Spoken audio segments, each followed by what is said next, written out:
Ahora quiero saludar a Gustavo Segre, es analista político, es periodista argentino radicado en San Pablo, y le agradecemos mucho que esté en la mañana del Observador. ¿Cómo estás, Gustavo? Tanto tiempo. Franco te saluda. ¿Qué tal, Franco? Gusto en escucharte, a vos y a tu audiencia. Un abrazo.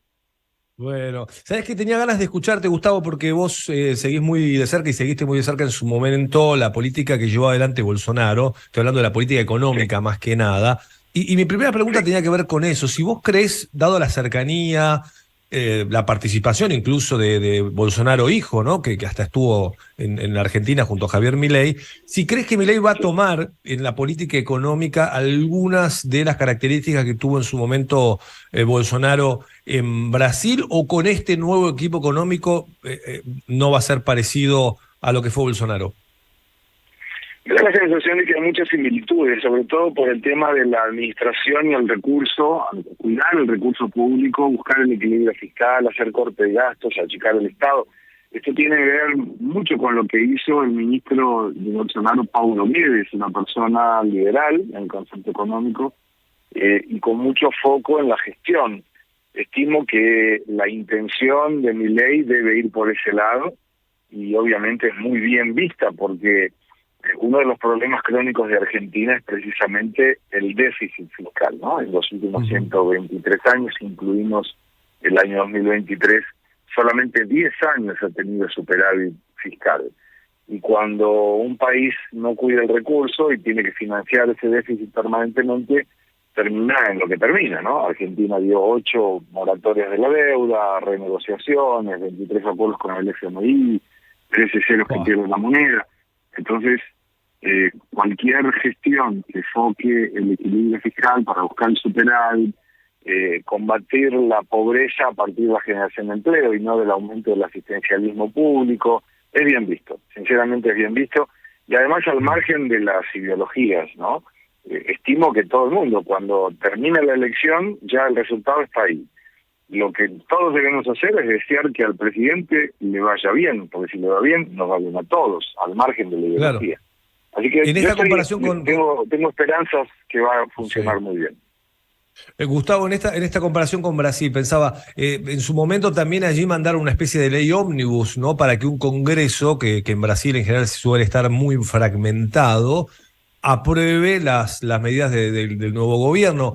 En ese sentido también puede pasar algo parecido, porque digamos, Milei va a tener ese Congreso difícil de manejar y también de alguna manera fragmentado. No sabemos qué va a pasar con el kirchnerismo, si efectivamente va a haber divisiones. De hecho, algunas ya las hay, ¿no? Como la salida de Graciela Camaño del bloque de Randazzo, por la cercanía de Randazzo a Milei. Es decir, que está empezando a crujir, digamos, lo que es el peronismo.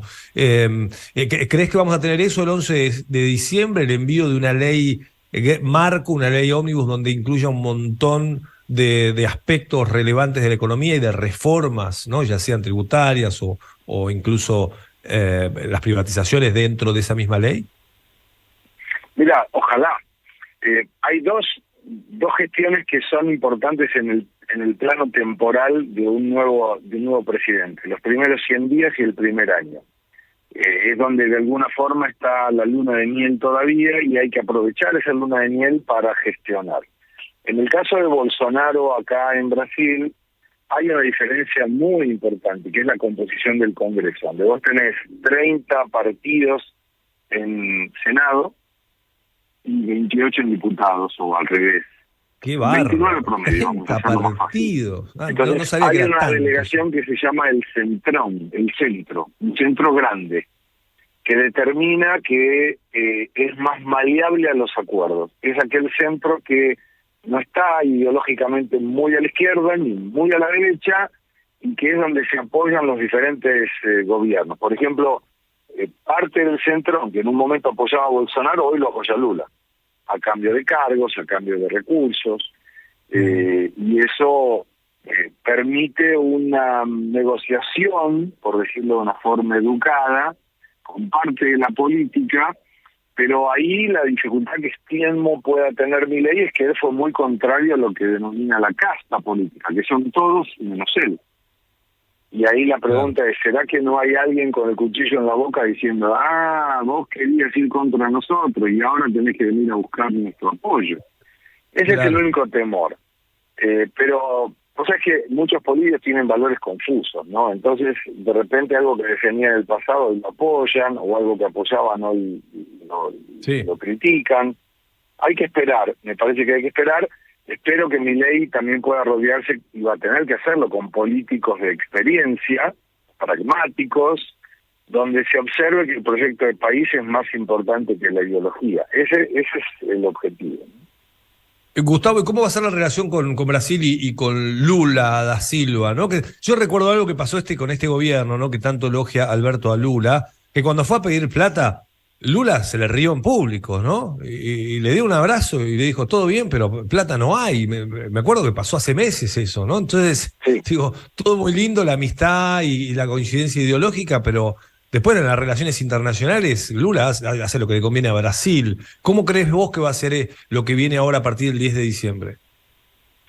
Yo creo que Lula no lo ayudó a Alberto Fernández, no porque le conviniera a Brasil no ayudarlo, sino porque dependía del Congreso, y el Congreso no iba a perder tiempo aprobando préstamos para un país que está quebrado.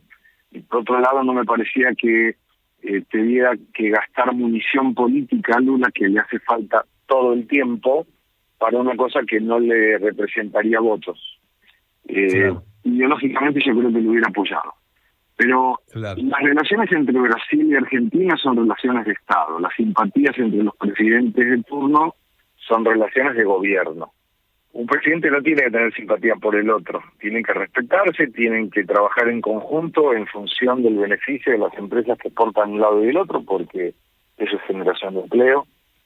Las reglamentaciones son hechas por los gobiernos, aunque los comercios sean hechos por los privados.